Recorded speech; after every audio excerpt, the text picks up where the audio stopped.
Hey guys, what is up? Welcome to the Guilty as Charged podcast presented by the Chargers Podcast Network. My name is Steven and I'm the host as always, and joining me is my guy Tyler. Tyler, what's up, man? How are you enjoying your Monday off?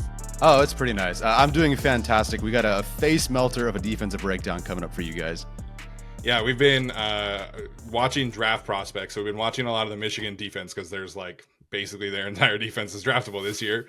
But had to get some real insight into the X's and O's here about the Jesse Minter defense because we were excited about it, but getting an expert on here was definitely a high priority for us. So very excited to be joined by Cody Alexander today, one of the best in the business regarding defensive film. We always say check people out, but definitely check out Cody Alexander's work. Unmatched defensive content if you're into defensive film and breakdowns and things like that. So appreciate Cody so much for jumping on, and we'll get to that interview here in a second. First and foremost, Tyler and I are fans of the team, just like you guys are. The opinions that we express on this show and every week on this show are just that. They are our opinions, and we're very grateful to have this platform. But the opinions that we share do not always reflect the opinions of the Chargers organization themselves. So really excited about this episode. Hope you guys enjoy it. We'll be back on the other side. With that being said, here is Cody Alexander.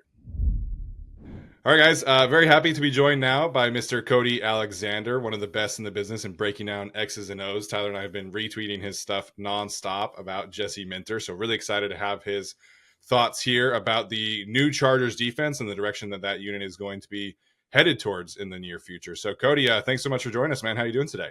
Yeah, doing great. Thanks for having me on. Yeah, we're really excited about this. Chargers fans, if you're not following Cody, I strongly encourage you to go do that. He is the host, like I mentioned earlier, the host of the Art of X show. He's written 6 books about defense. So this is a fun one. I'm really excited about this. We've done some film breakdowns on the channel before. I'm excited to see how the Chargers content team here cuts it up, but really excited about this first and foremost. I think, Cody, we'll just start in generalities here. Obviously, the Chargers hiring Jesse Minter. You did a few Substacks about his defense in preparation for the national championship game. In general, your reaction to him making the jump with Jim Harbaugh, would you classify that as a candidate likely to be successful, and kind of your thoughts about how excited Chargers fans should be? Yeah, I would be very excited. I think it's going to be similar, but not the same, and not in a poor sense. I think what you've got with Minter is somebody who has a track record. You could actually argue that he did a better job at Michigan in the 2 years that he had than McDonald. And McDonald had some high caliber talent in 21. Minter has really kind of grown that over the past 2 years. It's eerie how similar they are, and I know we're going to talk about that. But I'm excited. It makes sense. What he runs defensively is going to translate. He saw a lot of NFL looks in the Big Ten, primarily with multiple tight ends. Kind of a power run game is a little bit different. So he's kind of proven that he can do this, and so I would be excited for sure that he's coming along with Harbaugh. Yeah, the more I watch of Minter, the more I appreciate, because when we have to watch draft prospects, we get to 10 of them, and they're from Georgia and Alabama. And they're really good 5-star recruits, and they're the best players, and they're coached well, and the defense is really good. Michigan doesn't necessarily have that. I think none of their guys are projected to go in the first round this year. None of their guys are former 5-star recruits. It's impressive what Minter is able to do with guys that are, quote unquote, not as talented as some of these other teams. With this change for the Chargers comes an obvious defensive change, a defensive play caller, and defensive scheme and whatnot. What are the differences between Brandon Staley, the Vic Fangio scheme, and what Minter's going to bring here? Yeah, so they're both, we'll start with the similarities just so we're on the same page, but they both start with a 3-4 playbook. So that's going to be the base defense, but that does not mean they're going to live in that. I think you guys noticed that with Staley. There was a bunch of different ways that they could get into things. They're going to start with that. They are going to run your cover threes. They're going to run your quarter, half stuff, that basically running quarters to one side, cover two to the other. That's something that they share in common. I think what you're going to see that's different is that Minter does not mind blitzing. There's going to be a probably a more robust blitzing playbook per se. The thing with Staley is he wanted to play a lot of match coverage. He had, especially with the clientele, that he's got on the roster that he's got 2 great edge rushers. You've got some guys in the secondary that can match up man to man. I think Minter's going to kind of play a little bit more zone. They're not going to play a lot of cover 1. You're not going to get the cover 3 stuff is going to be different too. And that's the thing. To the naked eye, it all kind of looks the same. But if you really dig into it, the kind of the matchup, the match part of it, how sticky guys are as people are going vertical, I think that's going to be a little bit different. I think it's a little bit more zone heavy. It's not going to be as match heavy as kind of Staley liked it. Yeah, I think that's a super key thing to point out there. And then one of the things I'm really curious about, you mentioned kind of it looking similar to Mike McDonald's defense, but there was like a real key difference in the amount of simulated pressures that Jesse Minter ran versus what Mike McDonald ran at Michigan, at least. Minter ran, got this table from Gavino Borquez from Chargers Wire, good friend of the show. Jesse Minter ran simulated pressures at 36.4% this past season, while Mike McDonald was at 25.44% in 2021. Why do you think that is, that Minter, like, obviously they come from the same tree, but that's a pretty big difference in terms of simulated pressure. Why do you think that is kind of the direction that Minter went as opposed to what Mike McDonald was doing previously? That the simulated pressure stuff really comes down to who you have at your edges. For instance, you're not going to drop Bosa into coverage or Mac into coverage a lot, right? And with the Ravens, you just don't have, with their edges, they just weren't going to drop those guys a lot. So what you end up getting is a lot more 5-man pressures, which are fine. You're creating one-on-ones up front.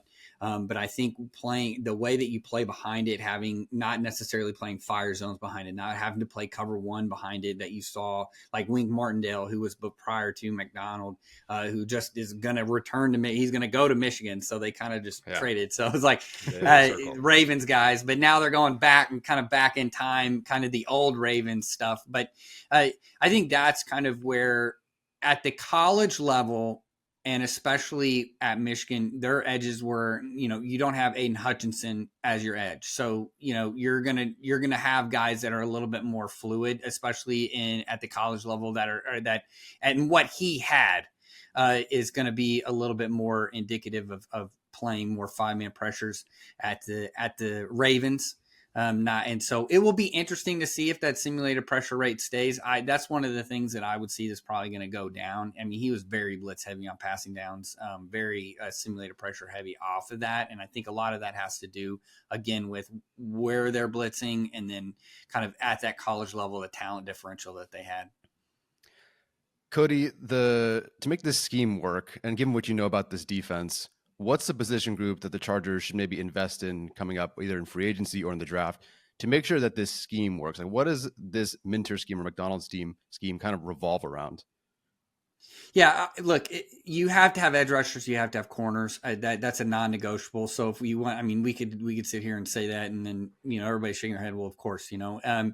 But I think if you really need to, linebackers is something that tied the knot in this defense, because it is so zone heavy. I think you got to have some sort of linebacker that can play some coverage. I thought we saw that with the Ravens, that they had both of their linebackers really excelled this year, where they had kind of not, maybe you wouldn't expect them to. I know that their defense in particular is so well coached. I think that's something that's unique.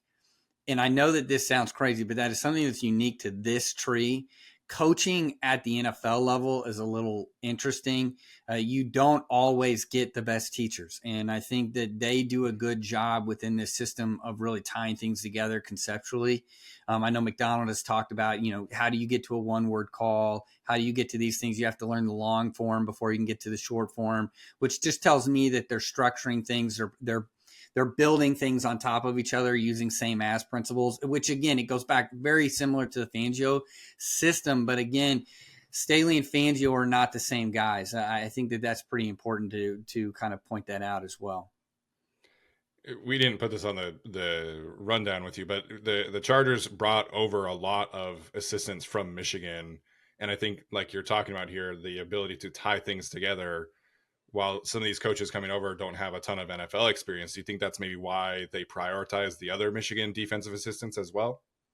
Yeah, don't get enamored with the shield. A lot of these guys that get these jobs because they're friends with the guy that coached or that they played at this level. And so there's kind of a de facto, oh, well, he must know what he's talking about. And that's not necessarily the case. They may know what they're talking about, but can you be an elite teacher? Look, the more time that they take away from players, which is going to happen, the safety, player, well-being and all that, they're less and less in the office day to day. That is really going to maximize how you interact with them when they are in the facility, when they're out of the facility. What kind of structure are you setting up for them to watch film? How are we communicating? All of those things are now at a premium. And there's been a lot of guys in this league for a long time that have kind of come through that just really, they've never had to teach, right? I mean, I'm sitting at Mobile and I'm listening to, different GMs talk, scouts talk, and they're like, well, some of these coaches, they just want a prepackaged player. And look, 99% of the players that come in the league are not prepackaged. Yeah. The 1% that are, it's like, oh, okay. You can see it instantly. And those guys, there's a reason why they're 1%ers, right? These are the guys that are going to be all pros for 10 years, right? Those guys just aren't coming down the pipe every single year. So you have to maximize talent at the college level. You're recycling players every 4 years, 3 to 4 years. So you have to be, if you're going to stick around, you have to be an elite teacher and you have to be able to teach this at a level that they can progress. Love that. Great answer. All right, let's get into it. Let's get into some of these Minter-isms. Let's get into the film. What did it look like for Michigan? What did it look like for Jesse Minter? Yeah. So first off, I really think the thing that you're going to see the biggest difference is blitz structure. Minter's heavy more blitzing, right? And then he will use odd front a little bit more. He'll use the odd front a little bit more than what we saw with McDonald. I think though, and I'm going to put a caveat here, I'm going to put asterisks on this. I think that had to do with, again, being at the college level. You're not asking Mac or Bosa to also play a 4-eye. So you're going to get, and so you're not going to move those guys down. And you see a lot of shifting at the college level. The big thing now with like Georgia, Alabama, Michigan now is they kind of jump into things trying to get these guys false start. So you're not going to, I don't think that that's something that he's going to translate. You're going to package those things. The game at the NFL level is a lot slower, so you're going to package those things as well. So I would see that you're going to have a 3-4 package. Right, you're going to have maybe a nickel package that has a 3-down lineman, and so those will be things that I think will change a little bit. But I think edge pressure, primarily from the nickel spot, is something. And then he is a big non-traditional Tampa. So this is not your father's Tampa 2. This is not the Mike running through Brian Urlacher running through the middle of the field. We're not doing that anymore. Now we're changing it up. We're showing you cover 3. So again, he's a high cover 3 guy. How do you throw the curveball? You have to have an off-speed pitch, right? How do you do that? You do that by rotating into a Tampa 2 from a single high. I've got a clip of that I'm going to show you guys here in a second. So those are the things. I think B-gap pressures as well. They really like the B-gap pressures. Both of them actually do kind of these linebacker pressures through the B-gap. Those showed up, man. If you go watch the Alabama game, they're attacking that B gap over and over and over. So that's one of those things that I think, what are Minter-isms? That's what you're looking at. The first one that I want to put in is that they run what I call targeted coverage. So targeted coverage is essentially saying that we are going to roll the cover 2 side to a receiver. So here we have Harrison Jr. on the Marvin Harrison Jr. on the bottom. And so we are going to actually roll the coverage. Typically, you would roll cover 2 to the nickel or away from the nickel. You can do this in different ways. So we're going to get actually the coverage to Marvin Harrison's side. And this is something that is very common within this system and something that translates. It's not as common as the Fangio system, but this is something that translates. And so this structure is what you're going to see. Again, NFL doesn't run as much 4 open, but you're going to get 4 down linemen. You're going to get 2 interior guys with both their hands in the ground in kind of what you would call a Frogger stance. Those guys' jobs is to knock back their guard and then lag off of him. So if you're a 3 technique, you're going to actually step to the guard. I know that sounds a little different because you're in a B gap. You're actually going to step to the guard and you're going to actually try, if he faces you, you're going to try and stagnate him.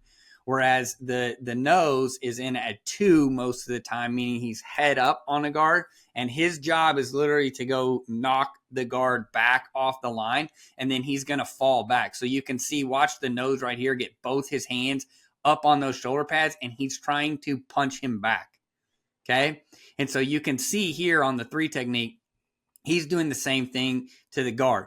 Now, once they realize it's pass, then you got to get into the pass movement. This was one of the big things for the Cowboys when they got Mozzie Smith, was that he's not a great pass rusher. He's more of a run plug. So interior guys, that's what they want. They don't necessarily want a pass rush 3 technique. Edges are going to be up, so this should be look just like the NFL. You're going to have edges up, and they're just going to go into a pass rush. And then, a lot of times they'll have freedom. Like here, he gets stuck. He sees the eyes of the quarterback, so he's going to work back into the vision, back into the running back. So in terms of coverage, we're going to have quarters up here. So we're going to try and build a box. I know it doesn't necessarily look like a box because the running back doesn't push, but we have our nickel is going to work to the flat. You can see this. And then both our corner and our safety are going to cap or top both of these receivers. So why are we rolling to Marvin Harrison Jr.? This is how you can steal a double team without having to play cover 1 with your safety robbing the other guy. So this is a way of getting a bracket on a guy without actually playing man coverage. So we can still play our zone coverage. Notice how we have a wall 2 player. He's going to carry that, and then he'll work it back. Notice how if it were to be a fade route, we would have ended up with our safety and our corner both would have been underneath. So this is one of the things that I wanted to put on here, is that they love to run that quarter half, and they can move it to different ways. So the next one is a nickel pressure. And off of this is now we're going to get our non-traditional Tampa 2. So we're going to get a nickel off the edge.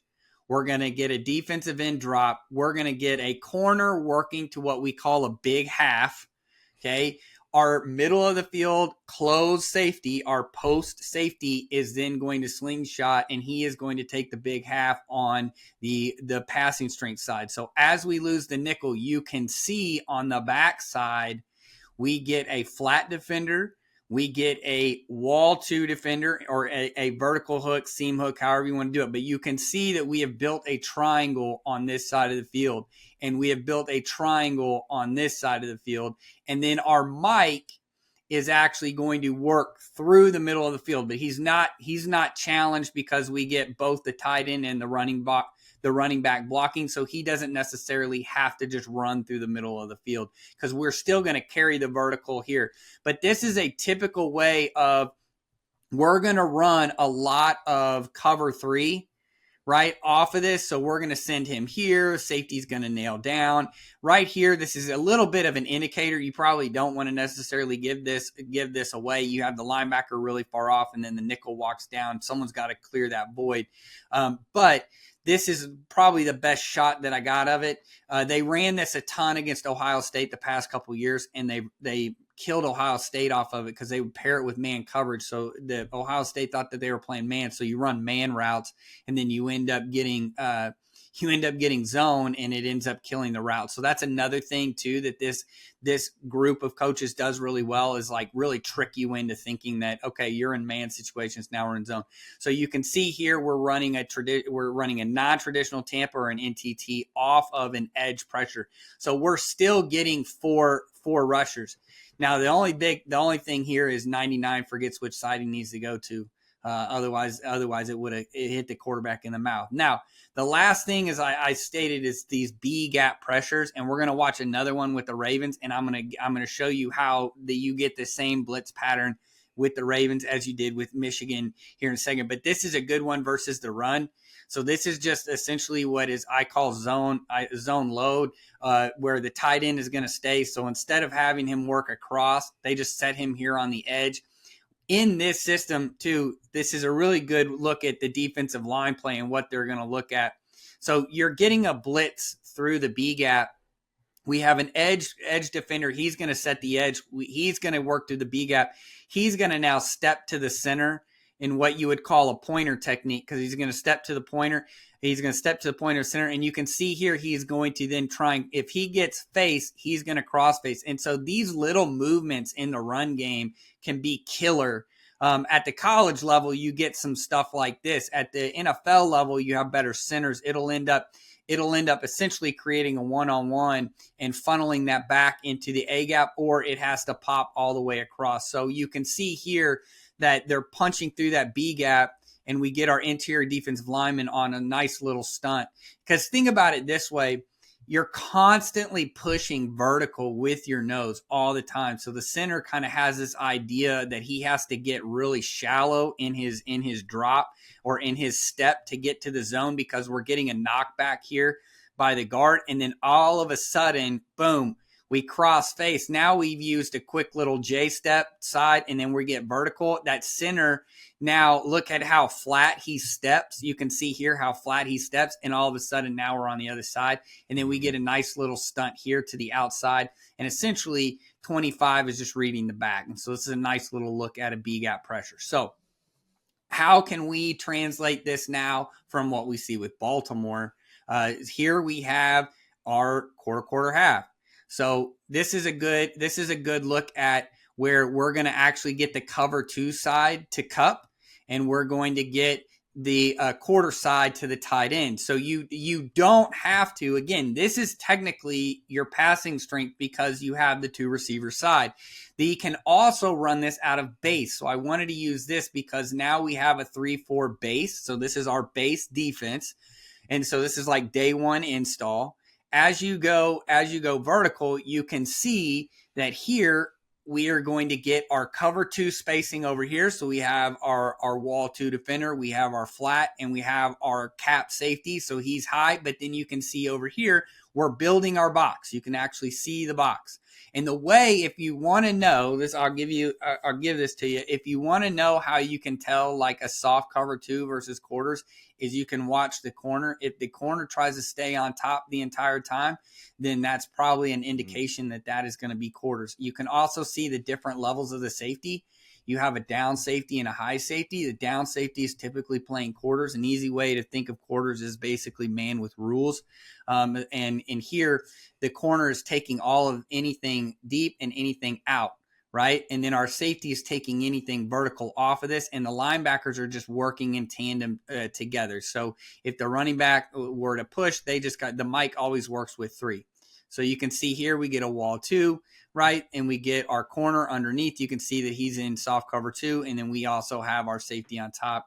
And so really right now, when Stafford wants to throw the ball, you have pretty much everybody covered. Now he's got to get a conversion route, or he's got to try and hit this receiver in stride as the pocket's collapsing around him, and we end up getting a nice play off of that. So here we do have a shot of the Chargers, and we're going to get our nickel pressure. In fact, they ran the most nickel pressures against the Chargers. So I don't know what that necessarily means. But this is a good look at their version of the nickel. So this is typically what you're going to get. You're going to get a 2-high shell. It's going to look like a standard down. Now they are mugging the guy here because it is kind of a third down look. And then what they're doing is he's just charging the gap, just kind of guessing that it's going to be run. It's not. He pops back out, and you can kind of see how everybody kind of works in. But this is typically what you're going to get from a nickel pressure off the edge. Now, Clowney kind of freelances right here and goes vertical. You can have it off of the slide. The slide's actually down here. They do have it to where in the slide, if the slide goes vertical, the DN can stay out, and then he would actually pop back inside to kind of waste blockers. So this just goes to show you, even in the NFL, you get a little bit of freelance. You don't get the clean looks that you necessarily get at the college level. But here you can see that nickel pressure. Quarterback has to make a hurried throw, and it almost gets picked off. And then in our last one, just showing a B gap. So I wanted to show this is just a B gap pressure and how you can stack a bunch of guys near the line of scrimmage, and you can still have confusion in the protection. This is 5-out protection. Instead of going big on big, they go half slide. They actually go slide this way and leave the B gap open almost to the point where he can't believe it and doesn't go quickly. And then all they're doing is running man coverage in behind, right? And so then we go here and we get the exact same pressure, except for instead of having the defensive end loop back around and trace back around, they actually have the 3 technique here on the bottom. Is he's now going to loop around, and all that does is you've now added a layer to your protection. So you're picking this guard here; he can't work across the center, and so because you've engaged this guard, it creates this nice alley right here. We have a nice edge rush right here, and then you tell your interior guys not to get vertical if your edge rushers are going to get vertical. And so what that ends up doing is we say, oh, well, Melrose could have stepped out and leaked out here. 99 is actually going to close it. You can actually see him close that. And then we see the pockets just collapse on Melrose right there. And so that to me is all of these are really indicative of what we see from Minter, and then showing you kind of what that's going to look like when we translate it into the NFL. Going back to that first one with Marvin Harrison Jr., the way they bracketed him, was that exclusive to guys that are like those kind of number ones? Because Marvin Harrison Jr. is a different kind of receiver. Did they play him exclusively like that, or other number ones like that? Or is that kind of across all games that you saw from Minter? Yeah, so you either do it to the passing strength or to the X, which would be the single receiver. And really, in some of these, Ohio State's so unique because of their receiver core, but that guy's different. And so you saw them track. So actually in the second half, the touchdown Marvin Harrison actually gets in the red zone, they actually had to move him into inside, right? So you kind of mitigate that by offensively by moving him inside. Well, that's something that's completely different. He can play anywhere. He's that good, but that's not something that you typically see Day do. So what you're doing off of this is you're saying we can play zone, so we can still have our eyes on the quarterback. We can still see run. We can still play a lot of these other things, but we're going to get the double off of that. So yeah, you would typically see this against either a strong X or one of the better receivers on a team. Gotcha. You mentioned the linebackers, and we saw a lot of them doing a lot of different responsibilities here. I remember, I think it was Drew Tranquil, the first year that the Chargers had Brandon Staley, said that defense put a lot on the linebackers because you have to cover, you have to blitz, you have to run stuff. Is it kind of like the same responsibility, same kind of archetype, you think, for the linebacker position that we could potentially be like looking at prospects or free agents? Like, do you think that they would be more looking for like specialists, like let's get a blitzer in here, let's get a run stopper in here, or is it more kind of like all around linebacker types? Yeah, I think this is a total defense. I think that's kind of the difference that this is the thing that I really like about it, is it's kind of in that Big Ten mentality of like, we're going to play total defense. We're not going to play packages. Kind of that Iowa style of defense kind of leaks into everywhere in the Big Ten of like, we're not going to have a lot of packages. We're not going to have an edge rush guy, because the problem that you get with specialists is that you now are paying a guy millions of dollars to do one thing. And he better be really, really good at that one thing. It's kind of like a DH in baseball. He better be able to hit. Otherwise, why are we paying you? And then why are you not playing out on the field? So I think the linebackers in this system do a lot of stuff. They've got to know multiple coverages, because I think you saw we ran cover 3. We were running different types of cover 2. We're running quarters. We're running man coverage. We're going to have you maybe be a rat, and we're going to have you mug the running back and add into the blitz. We're going to have you blitz. So I think you're correct in what I said at the beginning, is like, you really have these linebackers are the true link in the chain from the anchor points to the secondary.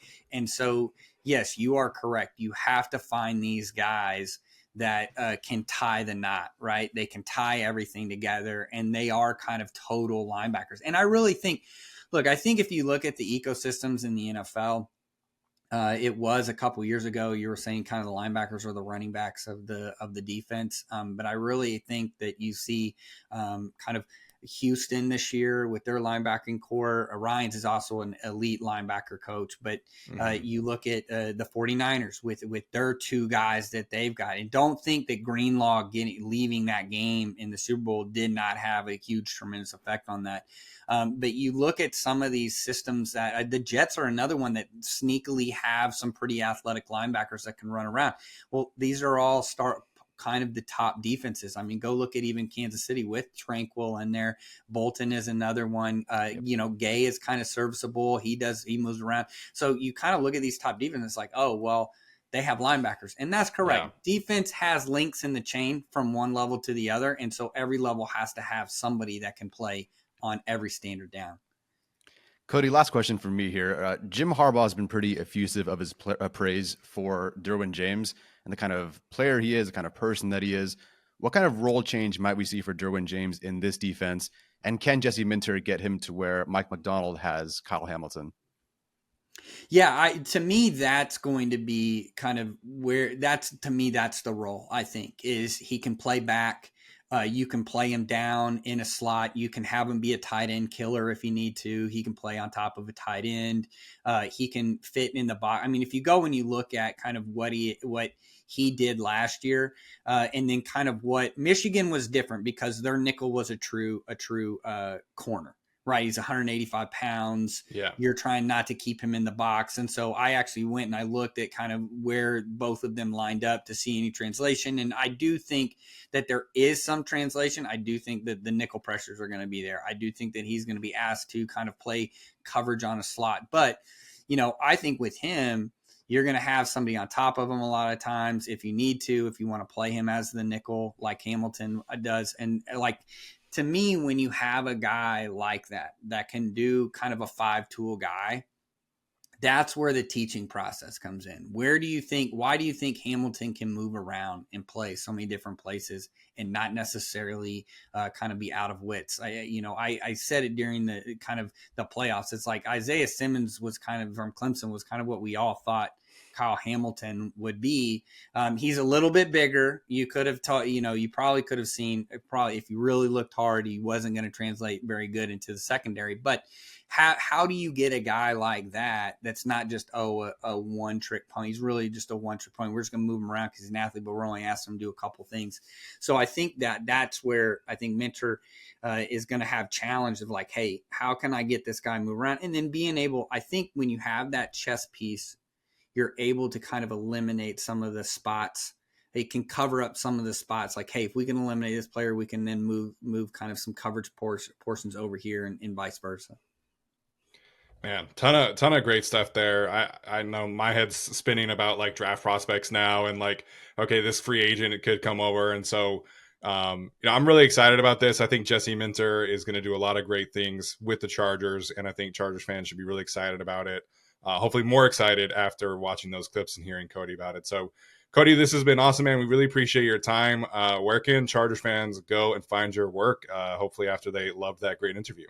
Yeah, if you are interested in defense at all, go to MatchQuarters.com and subscribe. There's probably not any other resource out there that's gives you videos, long-form content. Follow me on MatchQuarters on most social media. Twitter, it's at @the_coach_A. I'm constantly putting out stuff, defense. I'm a nerd. I like talking about this stuff. So obviously you can tell. So yeah, if you like defense, get away from the offense. Everybody loves offense. You want to like defense, come to MatchQuarters.com. There we go. Definitely can confirm there. When there was the initial rumor that the Chargers were interested in hiring Jesse Minter, I went right to Cody's profile and searched Jesse Minter, and he had like 6 articles up there. So yes, can definitely confirm. Yeah, yes, plug there for you. Cody, thanks so much for joining, man. Well, I'm sure we'll be in touch down the road, and hopefully Charger fans go give you guys a subscription over there. Yep, appreciate it. Thanks for having me on. Likewise, sir. All right, Tyler, that was awesome, man. I learned a ton. Hopefully you guys listening learned a ton. Did you have any big general takeaway from our discussion with Cody Alexander there? It was one of those moments where it was almost like being a student again, where you pray the teacher doesn't ask you to repeat what you just said, because I'm watching half of that going, yeah, sure, dude. And it looked great, sounded great, and he did a really good job explaining things. But boy, that was a lot packed into just a few plays. I think the real takeaway for me, which kind of maybe is just because of the last player I watched, but watching the linebackers for Michigan, it's not Mhm. that you need, although the Ravens did get a high quality linebacker and then drafted another linebacker in Patrick Queen a few years ago. You don't necessarily need an elite linebacker by any means, but they are asked to do quite a bit. Yeah. And so, we've had a lot of discussions as a fan base, like, okay, how much does Staley's defense prioritize linebacker? And then how much does the team prioritize linebacker in terms of how early they draft them or finances and cap and whatever? The Chargers maybe don't need an elite guy, but they're going to need some guys. So maybe it's the guys they have on their roster currently, maybe it's guys in the draft or free agency or whatever. But that position does become a bit more of a priority, I think, having watched that, having watched Junior Colson just recently Mhm. today. Yeah, I think as somebody who I love watching linebacker play, but in college football, it's really frustrating to watch because so many of these like 3-3-5 defenses are out in college football where they're asking their linebackers to do like two things: see ball, get ball, take on a guard, uh, cover a deep middle part of the field. Like it's so specialized. But these Michigan linebackers are doing everything. And Junior Colson, I don't think he's necessarily like the best talent in this class, but like mentally he's there. Like he does everything already. And I think that specifically is what like Jesse Minter's defense is going to require, is like those guys have to be able to process everything. And so it's going to put a lot of mental tax on whoever is playing the position. I am curious if this maybe makes Eric Kendricks a more high priority to keep, just because he is kind of that veteran presence there. There's a lot of things that can go into that position. The Chargers don't necessarily have a ton of cap resources to go sign a veteran linebacker. They could certainly draft Junior Colson, and I think that would help mitigate the translation risk. But it is going to be really interesting because there's a lot of like cornerback and edge and wide receiver and tight end and like offensive tackle, but like we're not really talking a whole lot about linebacker in terms of draft needs. So it is going to be really interesting to see how much this defense really prioritizes that in terms of resources. Yeah, if you haven't watched Michigan's defense yet, go do it. And the more you watch it, the more you love it. And go watch Colson, go watch number 25 and see what he does. Because, and I tweeted this earlier, I had only watched 2 games up until that point, but I'd not seen a linebacker have to do so much and cover so much ground. I mean, he will start on the outside of one tackle and then have to go defend the opposite hash against another receiver. And you can tell the defense, whether it's the linebackers, edge rushers, corners, safeties, whatever, it's so taxing and so difficult for these quarterbacks to have to deal with. You can tell that, like, watch the Alabama game. There were so many times the check down option or someone in a crosser or whatever, it was there. But Michigan did a great job of confusing things, confusing the protection, sending 5 against 5 and just finding ways to get those one-on-ones and beat those one-on-ones. It was so difficult for the quarterbacks to keep up. So, yeah, it's a fun watch. Seriously, go watch the defense after having watched this episode. Yeah, 100%. It definitely makes sense why the Ravens defense was like really good, and then once they added Roquan Smith, it was like, okay, this is potentially the best defense in the league. And Roquan's one of the 3 best linebackers in the league. He's a freak athlete, but he can do everything from a mental standpoint as well. And so having that guy in the middle of the defense that can really just take on everything that the coaches are asking them, it's gonna be curious to see how the Chargers find that. Is that developing Dayon? Is that drafting Junior Colson? Is it signing somebody? I can't imagine they really signed somebody like a high level linebacker contract like Patrick Queen just because of the resources, but they're definitely going to need a true like linebacker one. And I think that is kind of more of an important offseason question mark than it was previously, at least for me personally. Yeah, I would agree. And I'm really curious how then the Chargers go about addressing defensive tackle. Again, is it guys on their roster? Is it a free agent? Is it a draft pick? Because you look at Mozzie Smith last year, then Chris Jenkins this past year, is probably going to go about in the second round of this upcoming draft. Those guys aren't necessarily pass rushers. They can, but it's more of like a second thing that they can sort of do. They're not designated rushers. Like Morgan Fox is definitely more of a pass rusher. Jenkins, Mozzie Smith, you trust them more to hold up against the run. So I'm very curious how the Chargers go about addressing that position. Yeah, 100%. Because right now they have Otito and Christopher Hinton who played at Michigan, but it is definitely a position room that needs some depth there. And then for me, I like the excitement for Derwin James this year. Like I know that he did not have a super positive season last year, and I think even he would tell you about some frustrations, but the possibilities of this Jesse Minter defense, I think we're going to see him play way more in the slot this year. I think we're going to see him play in the box way more this year. And I think he's just going to be around the football more often. And I think that's how you maximize Derwin right now, is get him closer to the line of scrimmage, let him cover tight ends, let him blitz, let him stop the run, and just let him get after it. And I'm excited to see how Jesse Minter does that. And I think that will free up, the possibilities of Derwin getting back to that blue chip player that we saw previously before last season. Yeah, watching Mike Sainristil still for Michigan, number 0, great player, super exciting player. Derwin James is obviously just a little bit different. I mean that respectfully to basically any defensive back you could watch. They're not Derwin James. So the idea that he could go out there, and it's one thing to send Derwin James on a blitz, have him blitz up the middle, have him blitz on the edge, whatever. Like, you can do that. Of course you would do that. But it's the specific way Minter can disguise those blitzes and dial certain things up. And you saw against the Chargers, it looked like they were going to rush 7, and then 2 guys half rushed, and then, they came back, and they were playing the run. Yeah. Then they dropped back. Like, it was so confusing just to watch that one. And imagine that every single play. Not that you're always sending Derwin James, but the threat is always there. You have to find him. And the idea that just occasionally I'm going to send him, or it's Henley, or it's Kendricks, or whatever, is really exciting. Oh no, by the way, again, we have Mac, we have Thule, these guys, tremendous edge rushers for sure. Yeah, 100%. So that was a great, like I said, I learned a ton. Hopefully you guys did as well. Hopefully you went and followed Cody Alexander after watching this. Really appreciate him for jumping on today. Appreciate Tyler as well as Greg Kim, our producer, for jumping on President's Day to record this episode. So hopefully you guys enjoyed it. Make sure like, subscribe, comment, all that good stuff.